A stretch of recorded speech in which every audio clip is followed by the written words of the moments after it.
चलिए, तो आज हम लोग पॉलिटी का छठा क्लास देखते हैं। पहले के 5 क्लास में हम लोगों ने देखा था भारतीय राष्ट्रीय प्रतीक चिन्ह के बारे में, जैसे राष्ट्रगान बताए थे, राष्ट्रीय चिन्ह बताए थे, भारत का राष्ट्रीय झंडा तिरंगा के बारे में बताए थे और सारा चीज़ बताए थे, जैसे कि राष्ट्रीय पुरस्कार जिसमें भारत रत्न पढ़े थे, नोबेल पुरस्कार पढ़े थे। लास्ट क्लास में हम लोग ने देखा था भारत का राष्ट्रीय पुरस्कार के बाद, जैसे कि वो भारत के विभिन्न क्षेत्रों में दिया जाने वाला पुरस्कार और क्या था, नोबेल पुरस्कार, ये सब तो हो ही चुका था पहले ही। हाँ, संविधान निर्माण पे आ चुके थे, ठीक ना। तो कुछ पहले वाला बात को देख लेते हैं और आगे बढ़ते हैं।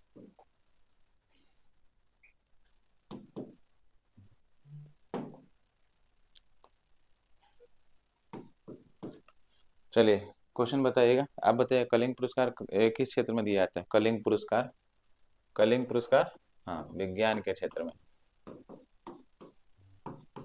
आप बताइए, पत्रकारिता के क्षेत्र में जो पुलित्जर पुरस्कार दिया जाता है, पुलित्जर पुरस्कार की शुरुआत कब हुई थी? 1917 में। पुलित्जर पुरस्कार की शुरुआत कब हुई है? 1917 में। अब बताइए, मिस वर्ल्ड प्रतियोगिता की शुरुआत कब हुआ है? मिस वर्ल्ड प्रतियोगिता की शुरुआत 1951, ठीक ना। तो ये सब पुरस्कार क्षेत्र के बारे में बताया था। द्रोणाचार्य पुरस्कार की शुरुआत आप बताइएगा। हाँ, 1985। तो द्रोणाचार्य पुरस्कार की शुरुआत हुआ है 1985। आप बताइए, गांधी शांति पुरस्कार की शुरुआत कब हुआ है? हाँ, 1995। ठीक है, तो विभिन्न क्षेत्रों में दिया जाने वाला पुरस्कार बताए थे इससे पहले वाला क्लास में।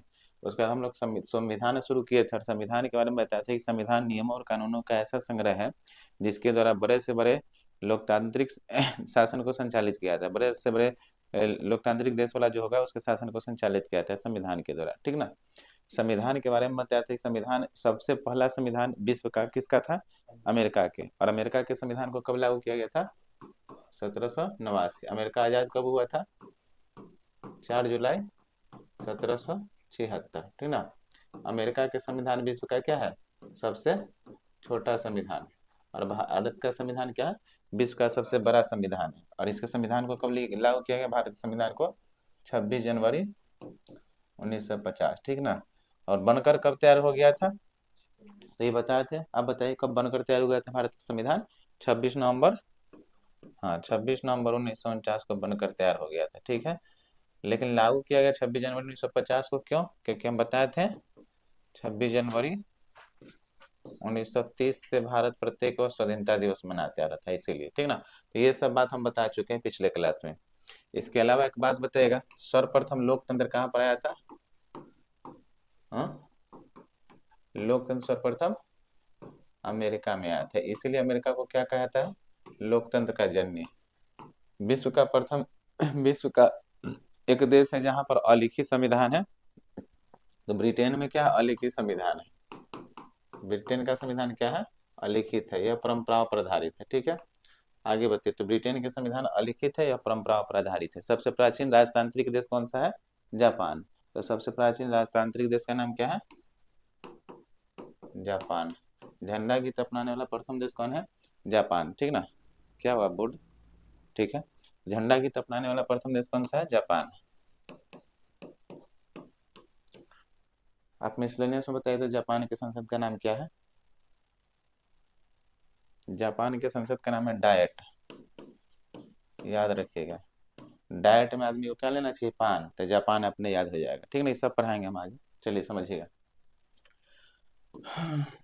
तो बताइए, तो ये सब हम पढ़ चुके थे। आज हम 2 लोग देखेंगे, संविधान के बारे में बता चुके थे, लोकतंत्र के बारे में पढ़ेंगे, ठीक ना। तो लोकतंत्र को देखते हैं, चलिए समझिएगा। लोकतंत्र के बारे में हम लोग पढ़ते हैं, लोकतंत्र के बाद संविधान निर्माण के बारे में देखेंगे, ठीक है। तो आइए, एक बताइए कि विश्व का एकमात्र देश है जहाँ पर प्रत्यक्ष लोकतंत्र है, ठीक है ना। कौन सा देश है? पिछले क्लास में बताए थे, बताइए कि एकमात्र देश जहाँ पर प्रत्यक्ष लोकतंत्र है। स्विट्जरलैंड।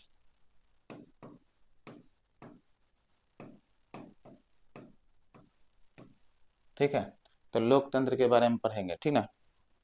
डेमोक्रेसी, चलिए समझिएगा। लोकतंत्र जो है यूनानी भाषा के 2 शब्द से बना हुआ है, डेमोस, डेमोस, और क्या चीज? बोलिए। CRA, ठीक ना। डेमोस और क्रेसिया, ठीक ना। तो यूनानी भाषा के दो शब्द से बना हुआ डेमोस और क्रेसिया। डेमोस का अर्थ क्या होता है? जनता। और क्रेसिया का अर्थ क्या होता है? शासन। एक एक बात को समझेंगे, ध्यान देंगे। लोकतंत्र क्या है? यूनानी भाषा के दो शब्द से बना हुआ है, डेमोस और क्रेसिया। डेमोस का अर्थ होता है जनता और क्रेसिया का अर्थ क्या होता है? शासन। अर्थात क्या हुआ कि जनता के द्वारा किया गया शासन, अर्थात जनता के द्वारा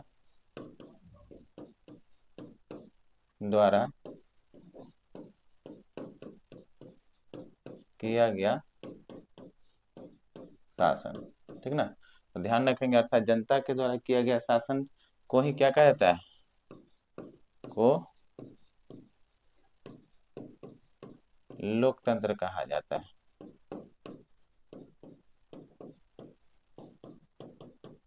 ठीक है, तो ध्यान रखेंगे।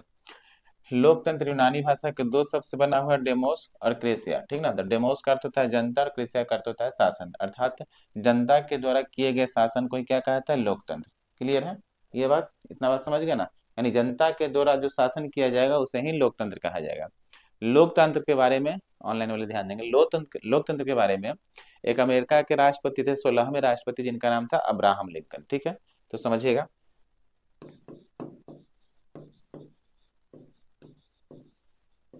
अमेरिका के राष्ट्रपति थे एक,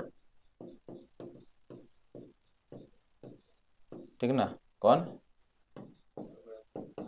अब्राहम लिंकन। ये क्या में राष्ट्रपति थे? 16वें राष्ट्रपति थे। इन्होंने लोकतंत्र के बारे में क्या था समझेंगे, क्या कहा था। तो अमेरिका के 16वें राष्ट्रपति थे, अमेरिका के राष्ट्रपति अब्राहम लिंकन, ये 16वें राष्ट्रपति थे। इन्होंने लोकतंत्र के बारे में क्या बताया था समझिएगा। तो इन्होंने लोकतंत्र के बारे में बताया था, अब्राहम लिंकन, इन्होंने क्या बताया कि लोकतंत्र, लोकतंत्र जो है, लोकतंत्र जनता का, जनता के लिए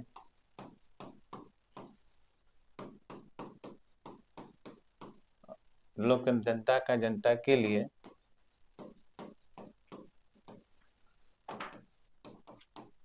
जनता के द्वारा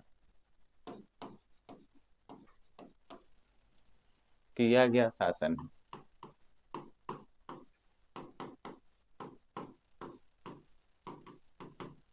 इस बात को समझे। तो अमेरिका के 16वें राष्ट्रपति थे अब्राहम लिंकन, और अमेरिका के 16वें राष्ट्रपति अब्राहम लिंकन ने क्या बताया लोकतंत्र के बारे में कि लोकतंत्र जनता का, जनता के लिए और जनता के द्वारा किया गया शासन है, ठीक ना। तो अब्राहम लिंकन अमेरिका के 16वें राष्ट्रपति थे, इन्होंने क्या बताया लोकतंत्र के बारे में कि लोकतंत्र जनता का, जनता के लिए और जनता के द्वारा किया गया शासन है, ठीक है। चलिए, तो इस बात को समझेंगे। ये 1860 ईस्वी में अमेरिका के राष्ट्रपति बने, अमेरिका के राष्ट्रपति बने थे कौन? Abraham Lincoln. 1863 ईस्वी में दास प्रथा का उन्मूलन किए,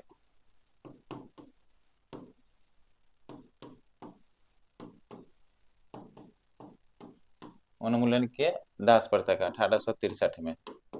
1865 में इनकी हत्या कर दी गई।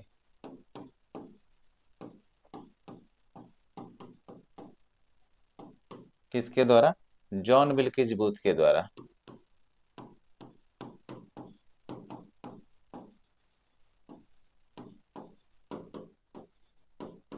ठीक है, तो याद रखेंगे। लोकतंत्र के बारे में अब्राहम लिंकन ने कहा, क्या कहा था कि लोकतंत्र जनता का, जनता के लिए और जनता के द्वारा किया गया शासन है। अब्राहम लिंकन 1860 ईस्वी में अमेरिका के राष्ट्रपति बने थे। 1863 में इन्होंने दास प्रथा का उन्मूलन किए थे। और क्या बताएं कि 1865 ईस्वी में अब्राहम लिंकन की हत्या, 1865 ईस्वी में अब्राहम लिंकन की हत्या किसके द्वारा कर दी गई थी? तो अब्राहम लिंकन की हत्या जॉन विल्किस बूथ के द्वारा कर दी गई थी। ठीक है, आगे समझिए लोकतंत्र के बारे में। लोकतंत्र के दो रूप होते हैं, ठीक ना। लोकतंत्र के कितने रूप होते हैं? तो लोकतंत्र के दो रूप होते हैं।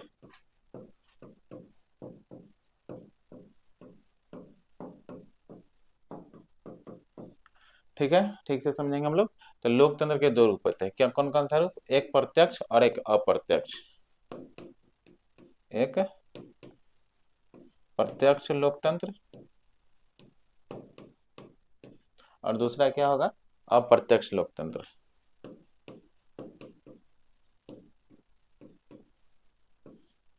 ठीक है ना? तो लोकतंत्र के कितने रूप? दो रूप, एक प्रत्यक्ष लोकतंत्र और एक अप्रत्यक्ष लोकतंत्र।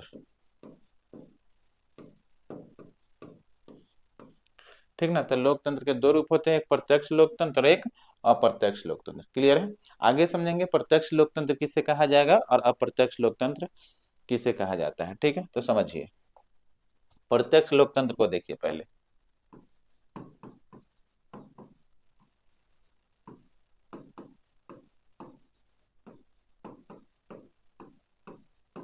समझिए प्रत्यक्ष लोकतंत्र के बारे में समझेंगे कि प्रत्यक्ष लोकतंत्र किसे कहा जाता है। ध्यान देंगे प्रत्यक्ष लोकतंत्र में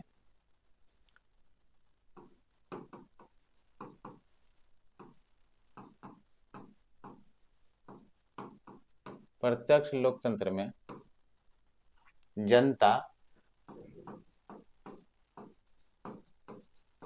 अपने राष्ट्राध्यक्ष या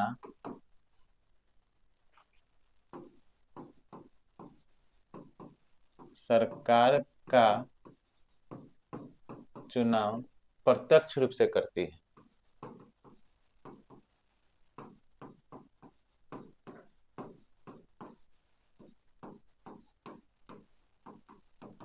ठीक ना?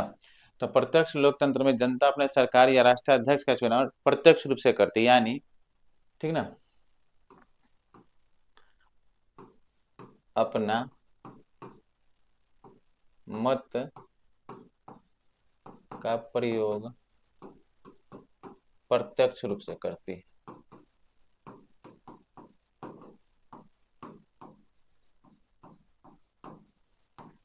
समझे? ध्यान देंगे प्रत्यक्ष लोकतंत्र किसे कहा जाएगा? तो प्रत्यक्ष लोकतंत्र कहा जाता है जिसमें जनता अपने सरकार या राष्ट्राध्यक्ष को डायरेक्ट रूप से चुनती है, यानी प्रत्यक्ष रूप से चुनती है। जैसे ध्यान देंगे, अगर मान लीजिए कि किसी ग्राम पंचायत में मुखिया का चुनाव हो रहा है, तो मुखिया के चुनाव में क्या होता है कि जनता डायरेक्ट, मुखिया के चुनाव में जनता कौन सा मुखिया प्रतिनिधि के रूप में खड़ी हुई है और उनका क्या चुनाव चिन्ह है उनको जानती हुई रहती है, तो ये प्रत्यक्ष हो जाएगा, यानी प्रत्यक्ष रूप से जाकर जनता उनके नाम पर वोट डालेगी। ठीक ना? तो वही होता है प्रत्यक्ष लोकतंत्र में जनता अपने सरकार या राष्ट्रीय अध्यक्ष को डायरेक्ट रूप से जानेगी और उनके नाम पर, उनके चुनाव चिन्ह पर जाकर वोट गिराएगी। ठीक ना? अपनी यानी मत का प्रयोग करेगी, तो इसे क्या कहा जाएगा? प्रत्यक्ष लोकतंत्र। क्लियर है? अप्रत्यक्ष लोकतंत्र देखिएगा, अप्रत्यक्ष लोकतंत्र समझिएगा। तो अप्रत्यक्ष लोकतंत्र क्या किसे कहा जाता है? अप्रत्यक्ष लोकतंत्र में क्या करते होता है, जनता अपने सरकार या राष्ट्राध्यक्ष को चुनने के लिए सरकार या राष्ट्राध्यक्ष को चुनने के लिए ऑनलाइन वाले नोट करेंगे। ठीक ना? ऐसा नहीं कि आप पीडीएफ के भरोसे रहेंगे या फिर पीपीटी के भरोसे रहेंगे। जितना कॉपी में अपना अच्छा से नोट्स को बनाइए और अपना खुद का लिखा हुआ इतना अच्छा से याद होगा ना, उतना किसी पीडीएफ से याद नहीं होगा ना पीपीटी से याद होगा। तो अगर वीडियो देख रहे हैं तो आप लोग नोट करते चलिए और पूरा पॉलिटी पढ़ाया जाएगा। ठीक है? तो ध्यान रखेंगे। और जिनका क्लास छूट गया ऑफलाइन में वो भी यहाँ से कंप्लीट करेंगे।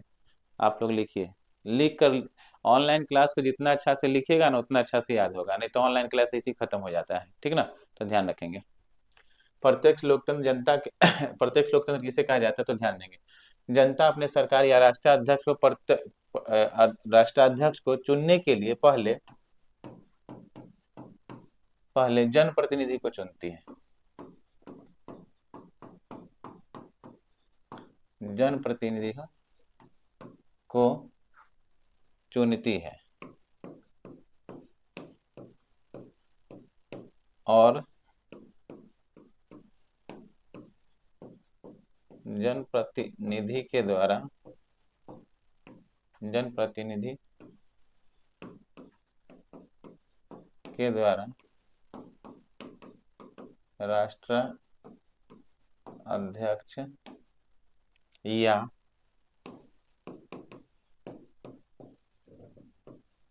सरकार का चुनाव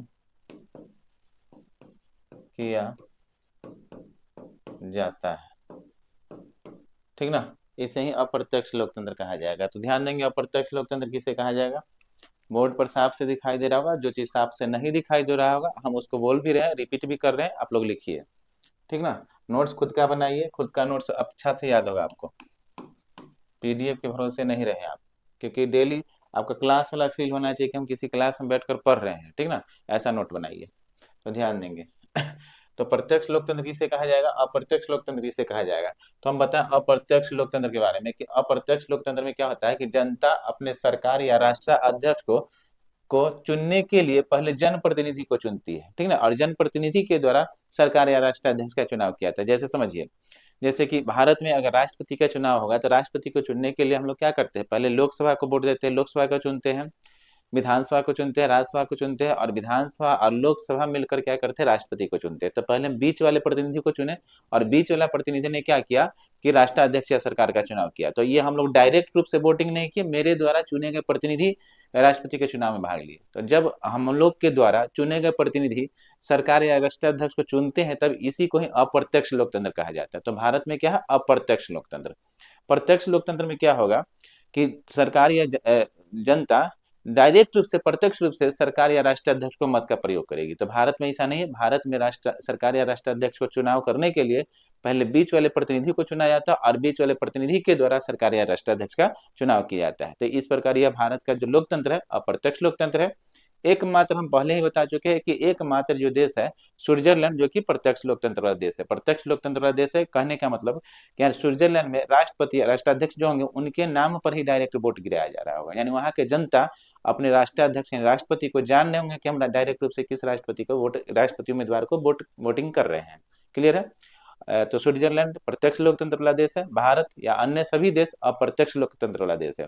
स्विट्जरलैंड के राष्ट्रपति का कार्यकाल मात्र 1 साल का होता है, ये भी याद रखेंगे। ठीक है, तो भारत कैसा लोकतंत्र है, अप्रत्यक्ष लोकतंत्र है। आप समझेंगे, प्रत्यक्ष लोकतंत्र जहां पर भी होगा वहां पर सिर्फ अध्यक्षीय शासन प्रणाली होगा, और जहां पर अप्रत्यक्ष लोकतंत्र होगा वहां पर 2 प्रकार के शासन प्रणाली होगा। तो इसको समझते हैं हम लोग। ठीक है, तो प्रत्यक्ष लोकतंत्र में कितना प्रकार की शासन प्रणाली होती है, 1 प्रकार की शासन प्रणाली। और कैसी शासन प्रणाली होगी, तो अप्रत्यक्ष लोकतंत्र में एक ही प्रकार की शासन प्रणाली होगी, और वो होगी प्रत्यक्ष अध्यक्षीय शासन प्रणाली। ठीक है, अध्यक्षीय अध्यक्षीय शासन प्रणाली होगी। लेकिन अप्रत्यक्ष लोकतंत्र जहां पर होगा वहां पर 2 प्रकार की शासन प्रणाली होंगे, समझेंगे।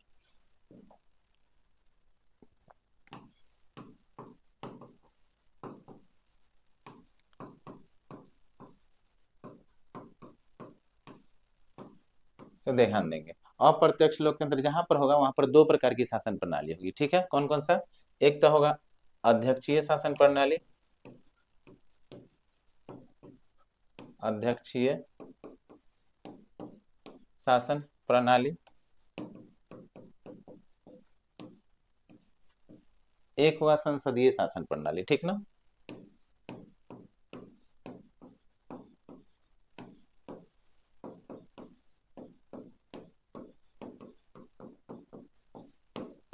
ठीक ना।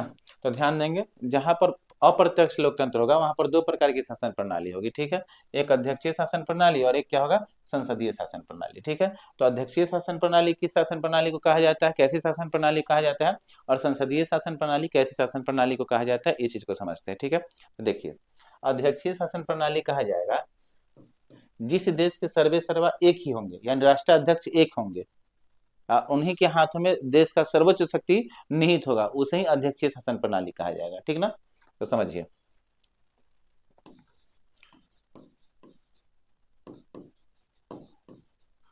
अध्यक्षीय शासन प्रणाली वैसी शासन प्रणाली को कहा जाता है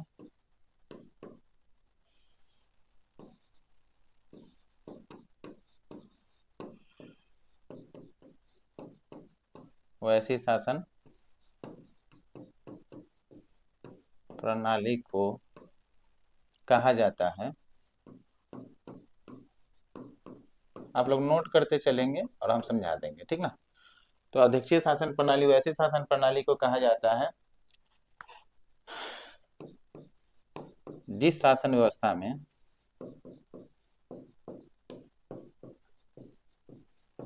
बोल भी रहे हैं आप लोग, लिखते रहिए, हाँ लिखते रहिए सब।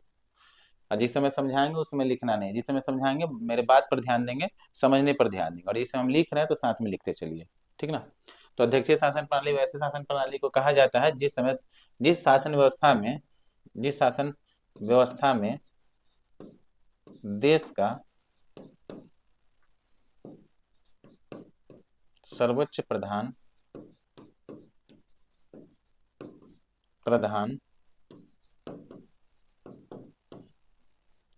एक ही हो और सभी शक्तियां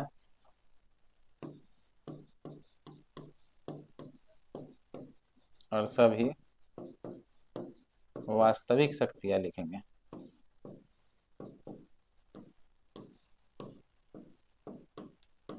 उसमें निहित हो।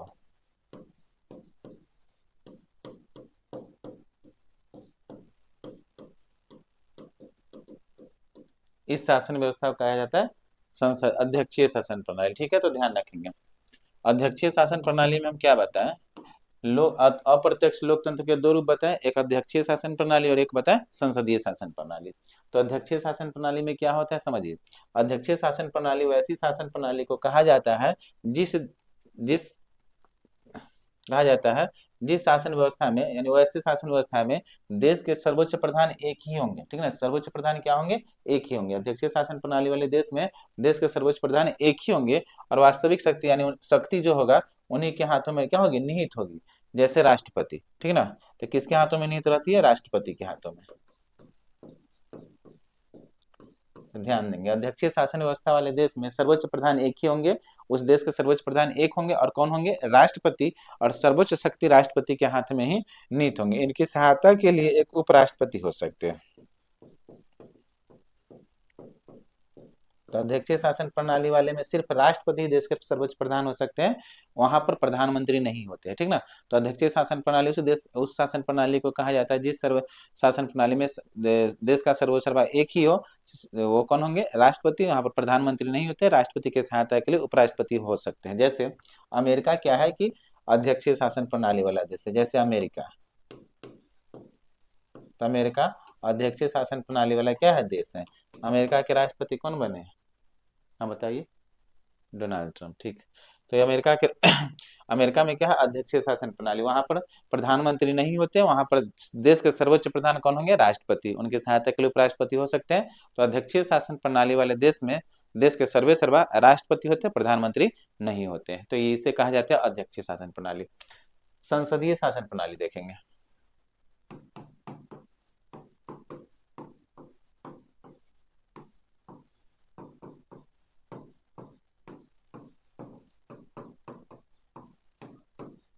चलिए संसदीय शासन प्रणाली देखिएगा।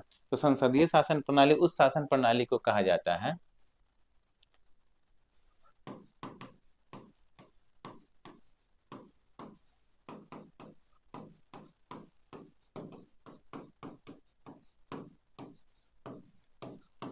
संसदीय शासन उस संसदीय शासन प्रणाली उस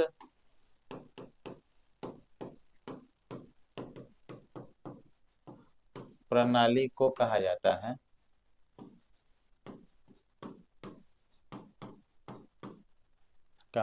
है जिसमें देश का सर्वोच्च प्रधान, देश का प्रधान दो हो, एक राष्ट्रपति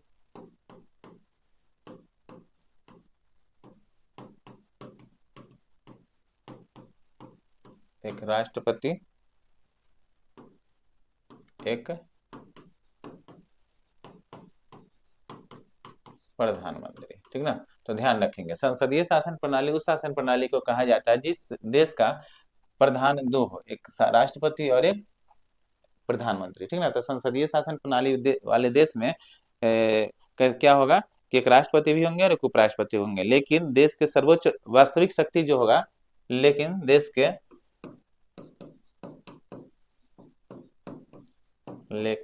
देश का सर्वोच्च प्रधान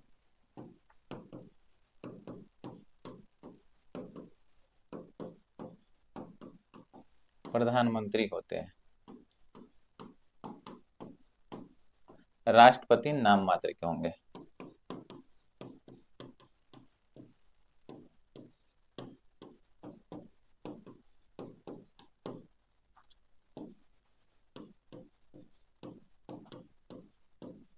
राष्ट्रपति नाम मात्र के होते हैं, ठीक है।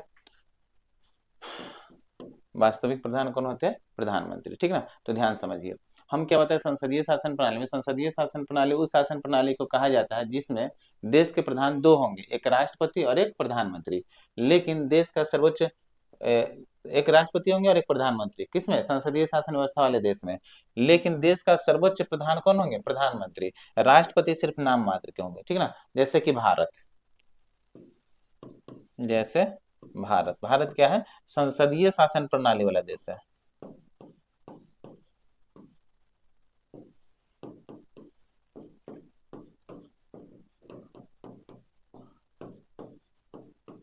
प्रणाली देश है, ठीक ना। तो याद रखेंगे भारत क्या है? संसदीय शासन प्रणाली वाला देश है। क्यों? कि भारत में राष्ट्रपति का भी पद है और प्रधानमंत्री का भी पद है। तो भारत में प्रधानमंत्री सर्वोच्च प्रधान होते हैं, राष्ट्रपति नाम मात्र के होते हैं। इस प्रकार से भारत जो है संसदीय शासन प्रणाली वाला देश है। तो आप लोग समझ चुके होंगे लोकतंत्र के बारे में। तो लोकतंत्र के बारे में क्या बताएं, फिर से समझ लेते हैं एक बार।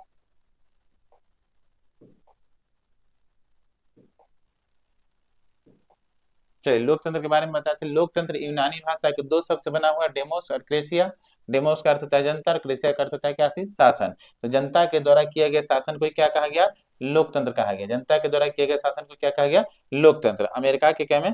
तो अमेरिका के 16वें राष्ट्रपति थे, कौन थे? Abraham Lincoln. तो अमेरिका के 16वें राष्ट्रपति अब्राहम लिंकन ने लोकतंत्र के बारे में क्या कहा था? तो इसके बारे में अब्राहम लिंकन ने कहा था, ध्यान देंगे, कि लोकतंत्र जनता के लिए और जनता के द्वारा किया गया क्या है? किया गया शासन है। इसे क्या कहा गया? लोकतंत्र। ये कथन किसके द्वारा कहा गया? अमेरिका के 16वें राष्ट्रपति अब्राहम लिंकन के द्वारा। अरस्तु और प्लूटो ने बताया था लोकतंत्र के बारे में कि लोकतंत्र मूर्खों का शासन है, ठीक ना। अरस्तु और प्लूटो ने क्या कहा? लोकतंत्र मूर्खों का शासन है। 1860 ईस्वी में अमेरिका के राष्ट्रपति बने थे अब्राहम लिंकन, ठीक। अब्राहम लिंकन 1860 ईस्वी में अमेरिका के राष्ट्रपति बने थे। 1863 ईस्वी में क्या किया गया? अब्राहम लिंकन के द्वारा अमेरिका की धरती पर से दास प्रथा का उन्मूलन किया गया था, ठीक है। और 1865 ईस्वी में अब्राहम लिंकन की हत्या किसके द्वारा कर दी गई थी? जॉन मिल्किस बूथ के द्वारा कर दी गई थी, ठीक ना। जॉन मिल्किस बूथ के द्वारा अब्राहम लिंकन की हत्या कर दी गई थी। कब? 1863 ईस्वी में, 65 ईस्वी में। लोकतंत्र के बारे में क्या बताया कि लोकतंत्र दो रूप होते हैं। एक हम बताए प्रत्यक्ष लोकतंत्र और एक बताया है अप्रत्यक्ष लोकतंत्र, ठीक ना। तो लोकतंत्र के दो रूप होते हैं, एक प्रत्यक्ष लोकतंत्र और एक अप्रत्यक्ष लोकतंत्र। आगे समझिएगा। प्रत्यक्ष लोकतंत्र किसे कहा जाएगा? तो प्रत्यक्ष लोकतंत्र में जनता अपने राष्ट्रीय अध्यक्ष या सरकार का चुनाव प्रत्यक्ष रूप से यानी डायरेक्ट रूप से करती है, इसी को ही प्रत्यक्ष लोकतंत्र कहा जाएगा। यानी जनता अपना मत का प्रयोग प्रत्यक्ष रूप से करती है, इसे ही प्रत्यक्ष लोकतंत्र कहा जाएगा, ठीक ना। और प्रत्यक्ष लोकतंत्र में कैसी शासन व्यवस्था होता है? अध्यक्षीय शासन व्यवस्था होती है, ठीक है। अप्रत्यक्ष लोकतंत्र में क्या होगा कि जनता अपने सरकार या राष्ट्रीय अध्यक्ष को चुनने के लिए पहले जनप्रतिनिधि का चुनाव करती है। किसका? जनप्रतिनिधि का चुनाव करती है। और जनप्रतिनिधि के द्वारा ही क्या किया जाएगा? जनप्रतिनिधि के द्वारा राष्ट्राध्यक्ष या सरकार का चुनाव किया जाता है। इसे क्या कहा जाता है? अप्रत्यक्ष लोकतंत्र कहा जाता है, ठीक ना। तो जनता के द्वारा पहले बीच वाला व्यक्ति को चुना जाएगा, जनप्रतिनिधि के द्वारा सरकार या राष्ट्राध्यक्ष का चुनाव किया जाता है। किसमें? अप्रत्यक्ष लोकतंत्र में। क्लियर है? तो ये बात समझ गया। अप्रत्यक्ष लोकतंत्र, प्रत्यक्ष लोकतंत्र एक ही प्रकार के होगा, जहां पर भी प्रत्यक्ष लोकतंत्र होंगे वहां पर अध्यक्षीय शासन प्रणाली होगा। लेकिन अप्रत्यक्ष लोकतंत्र के दो रूप हो जाते हैं। क्या क्या चीज समझिएगा। तो अप्रत्यक्ष लोकतंत्र के दो रूप होंगे, कौन कौन? अध्यक्षीय शासन प्रणाली और संसदीय शासन प्रणाली, ठीक है। अध्यक्षीय शासन प्रणाली को समझते क्या है? कि अध्यक्षीय शासन प्रणाली वो ऐसी शासन प्रणाली को कहा जाता है जिस शासन व्यवस्था में क्या होता है? देश के सर्वोच्च प्रधान एक ही होते हैं। तो अध्यक्षीय शासन प्रणाली में देश के सर्वोच्च प्रधान क्या होंगे? एक ही होंगे, और कौन होंगे? राष्ट्रपति। प्रधानमंत्री होंगे, प्रधानमंत्री नहीं होंगे। देश के सर्वोच्च प्रधान कौन होंगे? राष्ट्रपति। और सब शक्ति किसके हाथों में निहित होंगी? राष्ट्रपति के हाथों में निहित होगी। वैसे ही शासन प्रणाली को कहा जाता है अध्यक्षीय शासन प्रणाली। तो अध्यक्षीय शासन प्रणाली वाला देश कौन है? एक अमेरिका। तो अमेरिका अध्यक्षीय शासन प्रणाली वाला देश है। यहाँ पर राष्ट्रपति के हाथों में शक्ति निहित होती है, उपराष्ट्रपति से सहायता के लिए हो सकते हैं, यहाँ पर प्रधानमंत्री नहीं होते। तो अध्यक्षीय शासन प्रणाली वाले देश में सिर्फ राष्ट्रपति होंगे, प्रधानमंत्री नहीं होंगे। ठीक है। संसदीय शासन प्रणाली समझिए। संसदीय शासन प्रणाली उस शासन प्रणाली को कहा जाता है जिसमें देश का प्रधान दो होते हैं, एक राष्ट्रपति और एक प्रधानमंत्री। ठीक है। लेकिन देश का सर्वोच्च प्रधान कौन होंगे? सर्वोच्च प्रधान प्रधानमंत्री होंगे। किसमें? संसदीय शासन प्रणाली में। राष्ट्रपति तो होंगे, लेकिन क्या होंगे? नाम मात्र के होंगे। ठीक है। भारत क्या है कि भारत संसदीय शासन प्रणाली वाला देश है। कैसा शासन प्रणाली वाला देश है? तो भारत जो है संसदीय शासन प्रणाली वाला देश है। और भारत में संसदीय शासन प्रणाली जो लिया गया, किस देश के संविधान से लिया गया है? तो ब्रिटेन के संविधान से लिया गया। ठीक ना। भारत में संसदीय शासन प्रणाली किस देश के संविधान से? ब्रिटेन के संविधान से।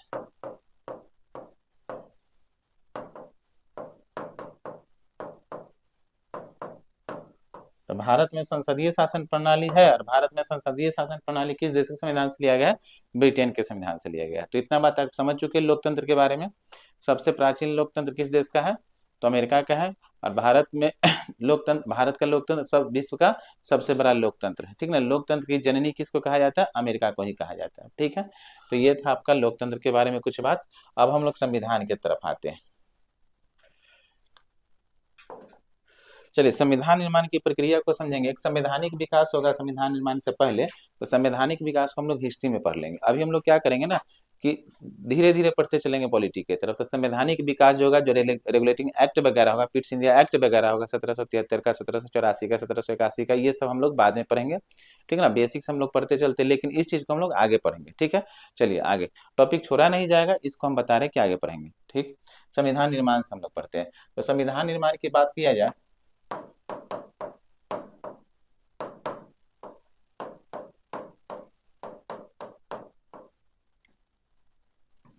संविधान निर्माण को समझते हैं तो इससे पहले कुछ पॉइंट को हम लोग देखते हैं, ध्यान देंगे। संविधान निर्माण से संबंधित कुछ पॉइंट को देखते हैं, और ये बहुत इंपॉर्टेंट पॉइंट है जो कि हमेशा एग्जाम में पूछा जाता है। ठीक है। तो इसको देखते हैं हम लोग, समझिए। देखिए, 1895 ईस्वी में क्या हुआ था? तो 1895 ईस्वी बाल गंगाधर तिलक के द्वारा सर्वप्रथम बार स्वराज विधेयक को स्वराज को प्रस्तुत किया गया, स्वराज विधेयक को। ठीक ना। 1895 किसके द्वारा? बाल गंगाधर तिलक के द्वारा। ठीक है। तो बाल गंगाधर तिलक के द्वारा किया गया था 1895 इसमें स्वराज शब्द का प्रयोग किया गया था।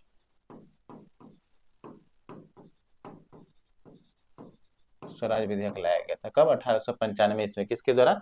बाल गंगाधर तिलक के द्वारा। एक लाइन यहाँ पर याद रखेंगे कि 1893 इसमें बाल गंगाधर तिलक के द्वारा ही महाराष्ट्र की धरती पर क्या प्रारंभ की गई थी? गणेश महोत्सव।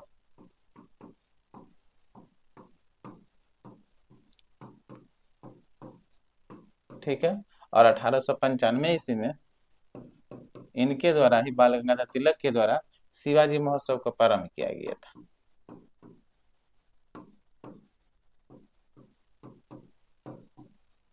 कहाँ पर ये दोनों प्रारंभ किया गया था? तो ये दोनों प्रारंभ किया गया था महाराष्ट्र में।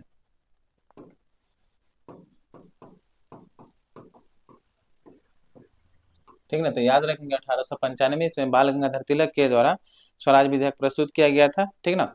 और 1893 इसमें बाल गंगाधर तिलक के द्वारा सर्वप्रथम बार महाराष्ट्र की धरती पर गणेश महोत्सव को प्रारंभ किया गया। और 1895 ईस्वी में किस महोत्सव को प्रारंभ किया गया? शिवाजी महोत्सव को प्रारंभ किया गया। ठीक, आगे समझिए।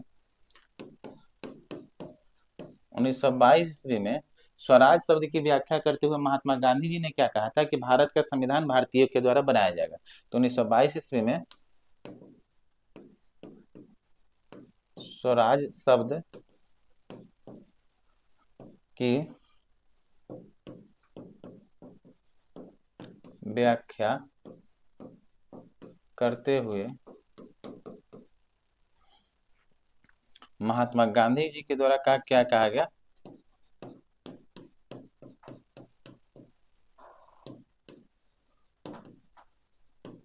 लिखते रहिए, समझाएंगे उस समय समझिएगा। द्वारा कहा गया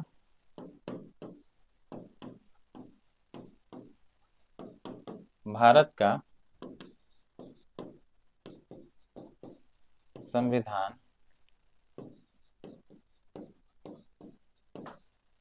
भारतीयों के द्वारा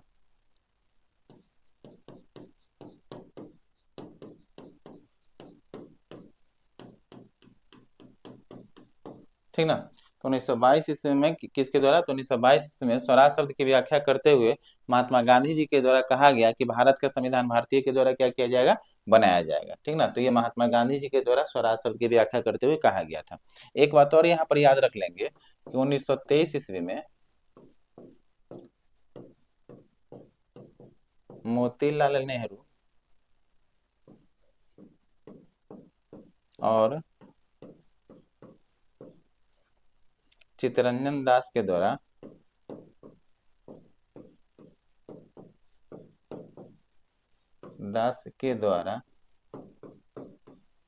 ठीक ना। तो 1923 में मोतीलाल नेहरू और चित्तरंजन दास के द्वारा क्या किया गया था, स्वराज पार्टी की स्थापना किया गया था।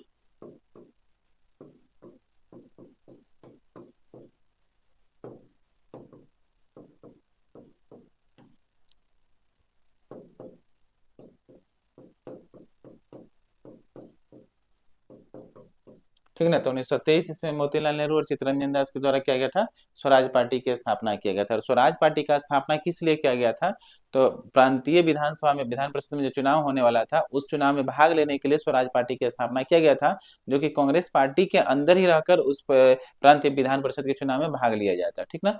तो ये स्वराज पार्टी की स्थापना की गई थी 1923 ईस्वी में मोतीलाल नेहरू और चित्तरंजन दास के द्वारा। कहाँ पर की गई थी, तो इलाहाबाद में की गई थी। 1 जनवरी 1923 को किया गया था स्वराज पार्टी की स्थापना इलाहाबाद में। ये बात समझ गया। चलिए आगे बात समझिएगा। 1924 ईस्वी में मोतीलाल नेहरू के द्वारा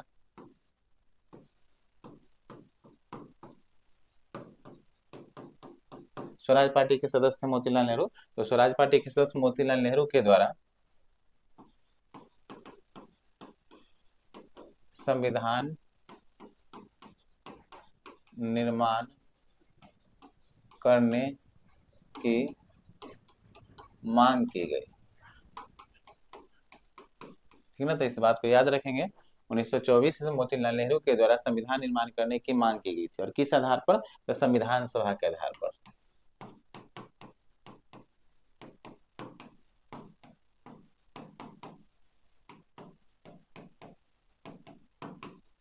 लेकिन वास्तविक रूप से संविधान सभा का जो प्रयोग किया गया था, कब किया गया था, तो आगे चलकर प्रयोग किया गया था 1924 ईस्वी में।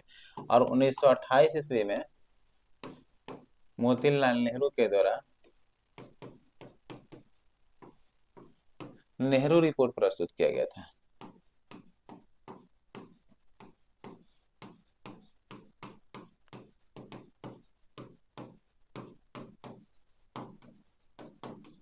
जिसमें संविधान को लिखने का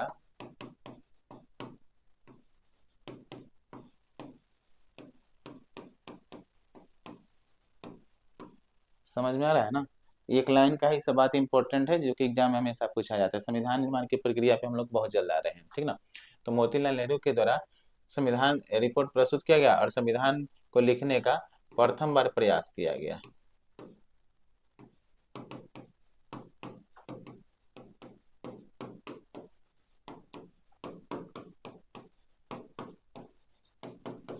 ठीक है। एक लाइन और यहाँ पर याद रखिए, 3 फरवरी, यहीं पर ध्यान रखेंगे, 1928 ईस्वी को, 3 फरवरी 1928 ईस्वी को भारत में क्या हुआ था, भारत में साइमन कमीशन आया था।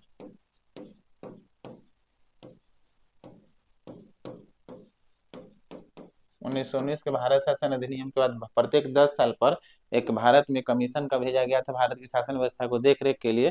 तो वही 3 फरवरी 1928 ईस्वी को भारत में साइमन कमीशन भारत आया था। और साइमन कमीशन जब भारत आया था, भारतीय संविधान निर्माण करने के उद्देश्य से ही आया था। तो इसमें 7 सदस्य था। कितना सदस्य था, 7 सदस्य था। लेकिन सातों के सातों क्या थे ना, विदेशी थे।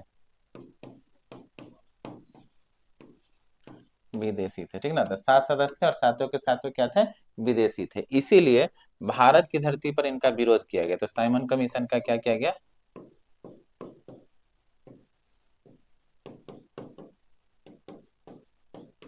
विरोध किया गया और नारा दिया गो बैक साइमन, यानी साइमन वापस जाओ का नारा दिया गया था। और इसी के विरोध में लाला लाजपत राय पर पुलिस कप्तान सादरसन के द्वारा लाठियां चलाई गई थी, जिस कारण से लाला लाजपत राय की मृत्यु हो गई थी। लाला लाजपत राय मृत्यु के समय क्या कहे थे, तो लाला लाजपत राय मृत्यु के समय कहे थे कि मेरे शरीर पर किया गया एक एक वार अंग्रेजों के लिए ताबूत साबित होगा, ठीक है। तो ये था। आगे देखिए, 1934 ईस्वी में एम एन राय के द्वारा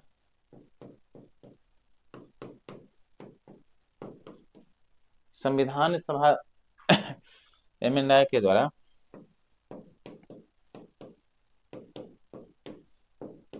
संविधान सभा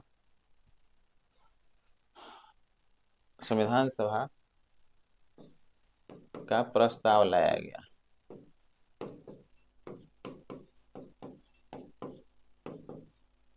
लाया गया कि कितना टाइम हो गया, भारत का संविधान, भारत का संविधान संविधान सभा के द्वारा निर्माण किया जाए।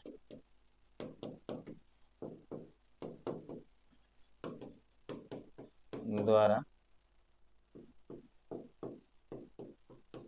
निर्माण किया जाए, ठीक ना। तो ध्यान रखेंगे, ये बहुत बार एग्जाम में पूछा जाता है। तो 1934 ईस्वी में एम एन राय के द्वारा संविधान सभा का प्रस्ताव लाया गया कि भारत का संविधान किस पर निर्माण किया जाएगा, संविधान सभा पर निर्माण किया जाएगा, यानी संविधान सभा का चुनाव होगा और इस पर निर्माण किया जाएगा। तो यहाँ पर एक पॉइंट बहुत इंपॉर्टेंट बनता है जिसको याद रखना है आपको, कि संविधान सभा का शिल्पकार किसे कहा जाता है। ये बहुत ही इंपॉर्टेंट पॉइंट है।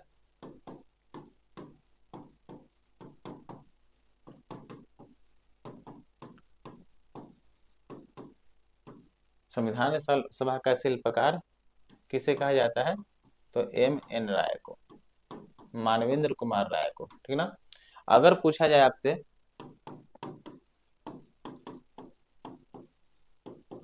संविधान का शिल्पकार किसे कहा जाता है,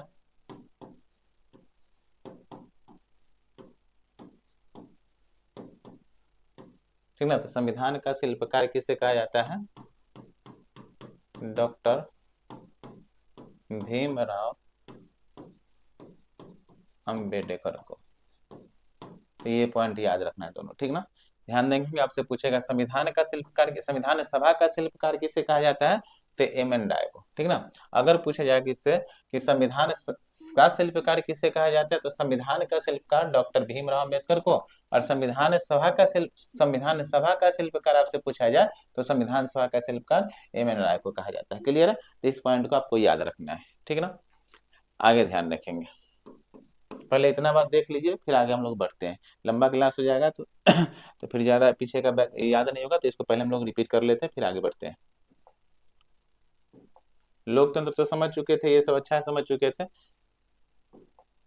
यहाँ से देखिए, संविधान निर्माण के बारे में पढ़े थे, तो इसके बारे में आगे देखेंगे। 1895 में बाल गंगाधर तिलक के द्वारा स्वराज विधेयक प्रस्तुत किया गया था और इसका संबंध संविधान निर्माण से था। 1893 में गणेश महोत्सव का प्रारंभ किया गया बाल गंगाधर तिलक के द्वारा। और 1895 में क्या चीज, शिवाजी महोत्सव का प्रारंभ किया गया था, किसके द्वारा, बाल गंगाधर तिलक के द्वारा। ये दोनों ही कहाँ पर प्रारंभ किया गया था, महाराष्ट्र की धरती पर, ठीक ना। 1922 ईस्वी में स्वराज शब्द की व्याख्या करते हुए महात्मा गांधी जी ने क्या बताया था कि भारत का संविधान जो है भारतीयों के द्वारा ही क्या किया जाएगा, बनाया जाएगा, ठीक है। भारतीयों के द्वारा क्या किया जाएगा, बनाया जाएगा, ठीक है। 1923 ईस्वी में मोतीलाल नेहरू और चित्तरंजन दास के द्वारा स्वराज पार्टी की स्थापना का प्रस्ताव लाया गया था। स्वराज पार्टी की स्थापना किया गया था मोतीलाल नेहरू के द्वारा और चित्तरंजन दास के द्वारा 1 जनवरी 1923 ईस्वी को। कहां पर, तो इलाहाबाद में, ठीक है। आगे समझिए, हम क्या बताते हैं, 1924 ईस्वी में मोतीलाल नेहरू के द्वारा संविधान निर्माण करने की मांग की गई, ठीक है। और 1928 में मोतीलाल नेहरू के द्वारा नेहरू रिपोर्ट प्रस्तुत किया गया, जिसमें संविधान लिखने का प्रथम बार क्या किया गया था, प्रयास किया गया था। 3 फरवरी 1928 ईस्वी को भारत में साइमन कमीशन आया था, 7 सदस्य थे, सातों के सातों विदेशी थे, इसलिए भारत की धरती पर विरोध किया गया था और गो बैक साइमन का नारा दिया गया था। विरोध किया गया था। 1934 ईस्वी में एम एन राय के द्वारा संविधान सभा का प्रस्ताव लाया गया और कहा गया था कि भारत का संविधान जो होगा संविधान सभा के द्वारा क्या किया जाए, निर्माण किया जाए। इस प्रकार अभी जो बताया लास्ट पॉइंट कि संविधान सभा का शिल्पकार एम एन राय को कहा जाता है और संविधान का शिल्पकार किसे कहा जाता है, डॉक्टर भीमराव अंबेडकर को कहा जाता है। बात को समझे, यहां तक समझ गया ना? ठीक है, आगे बढ़े, यहीं तक रहने दे। ठीक है, तो रहने दीजिए। अगला क्लास हम लोग कल देखेंगे ते और कल से क्या करेंगे, संविधान निर्माण की बात को पढ़ेंगे और संविधान कैसे निर्माण हुआ इस सब चीज को देखेंगे। ठीक है, तो यहाँ तक आप लोग नोट कर लिए होंगे तो इसको याद करके आइएगा और आप लोग का टेस्ट लिया जाएगा अगले क्लास में। ऑनलाइन जो क्लास देख रहे हैं इसका भी पीडीएफ या टेस्ट का क्वेश्चन आप लोग को डाल दिया जाएगा। ठीक है, और नोट करते हुए चलिए एक एक बात को। ठीक है, तो धन्यवाद, रहने दीजिए, इतना ही क्लास आज।